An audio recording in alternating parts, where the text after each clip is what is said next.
The post-Brexit deal on access to Britain's coastal waters is a continuation of the EU's hated common fisheries policy, a top bureaucrat has claimed. In a briefing with senior MEPs, the European Commission insisted the fisheries provisions in the Trade and Cooperation Agreement are based on the bloc's existing legal frameworks. Charlina Vicheva, Director General for Maritime Affairs and Fisheries, said British negotiators had made a significant climb-down to accept an agreement based on the bloc's CFP. The Commission official added the EU's loss of access in UK fishing grounds is really very limited. Speaking to the European Parliament's Fisheries Committee, Ms. Vicheva said, "We have introduced a number of principles that are part of the common fisheries policy. One of the traits of this agreement is that it is very much CFP compliant. Besides the fact the UK all the time tried to avoid anything linked to the CFP.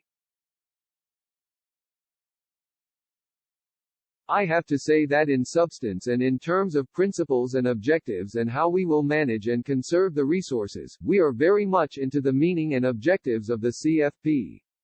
Under the terms of the agreement, the EU will hand back 25% of the value of fish its boats catch in British waters. This will be phased in over a 5.5-year transition period before the resumption of annual negotiations over access to UK fishing grounds."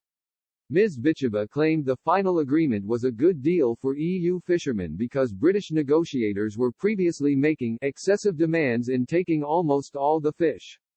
She added, "From this point of view, the cuts in the quota shares for the EU are really very limited.